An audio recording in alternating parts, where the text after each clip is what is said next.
ಏನಮ್ಮನ ನೆನ್ನೆ RCB important match ಐತೆ ಅಂತ ಹೇಳಿದ್ದೆ, ಮತ್ತೆ ಬೇಗ ರಿಮೋಟ್ ಕೊಟ್ಬಿಟ್ಟು ಧಾರಾವಾಹಿ ನೋಡ್ಕೊ ಅಂತ ಹೇಳ್ಬಿಟ್ಟು ಹೊಟ್ಟದೆ. ಅದೇನ್ ನೋಡಕ್ ನಮ್ ಮ್ಯಾಚ್ ತರ ಐತನಮ್ಮ. ನಾನೇನೋ ಕ್ವಾಲಿಫೈಯರ್ ಬಂದು ಬಾಯಿಗೆ ಬರ್ತಾರೆ ಅಂತ ಹೋಗಿ ಕೂತ್ಕೊಂಡ್ರೆ ಈಸಿಯಾಗಿ ಗೆಲ್ತಾವ್ರೆ. ವಿಕೆಟ್ ಮ್ಯಾಲ್ ವಿಕೆಟ್, ವಿಕೆಟ್ ಮ್ಯಾಲ್ ವಿಕೆಟ್.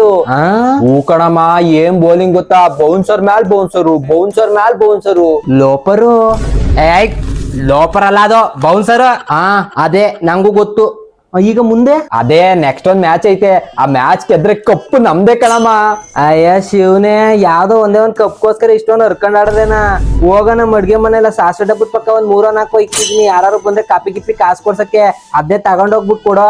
ಪಾಪ ಯಾಕೆ ಇಷ್ಟೊಂದು ಸತ್ತಾರು. ಅಡ್ಗೆ ಮನೆಗೆ ಹೋಗಿ ಚಕ್ಕೆ ಲವಂಗ ಇದ್ರೆ ಕುಟ್ಬಿಟ್ಟು, ಗಸಗಸೆ ಇದ್ರೆ ಸುರಿದು ಬಿಟ್ಟು ಒಂದ್ ಕಾಪಿ ಮಾಡ್ಕೊಂಡು ಅದ್ಯಾವ್ದೋ ಕಪ್ ಕೊಡ್ತೀನಿ ಅಂದಲ್ಲ ಅದ್ರೊಳಗೆ ಹಾಕೊಂಡು ತಗೊಂಬ. 5ನೇ ಕ್ಲಾಸ್ ಓದಿಲ್ಲ 7 ಹತ್ರ ಹೋಗ್ಬಿಟ್ಟು IPL ಬಗ್ಗೆ ಹೇಳ್ತಾನೆ ನಾಯಿ. 2009 ಫೈನಲ್ ಅಲ್ಲಿ ಬ್ಯಾಟಿಂಗ್ ಕ್ಲಿಕ್ ಆಗಿದ್ರೆ, 2011 ಫೈನಲ್ ಅಲ್ಲಿ ಬೌಲಿಂಗ್ ಕ್ಲಿಕ್ ಆಗಿದ್ರೆ, 2016 ಸ್ವಲ್ಪ ಲಕ್ ಕ್ಲಿಕ್ ಆಗಿದ್ರೆ 3 ಕಪ್ ನಮ್ದೇ ಆಗಿರ್ತಿತ್ತ. ಅಮೋ 5ನೇ ಕ್ಲಾಸ್ ಫೇಲ್ ಆಗಿದ್ರೆ ಅಂದ್ರ RCB ಅನ್ನೋದು out of syllabus, art of our fans. ಈ ಸಲ ಆದ್ರೂ ಕಪ್ ಗೆಲ್ತಾರೇನಮ್ಮ. ನಿಮ್ ಮಾಪ್ ನಾಣೆಗೂ ಗೆಲ್ತೈತೆ.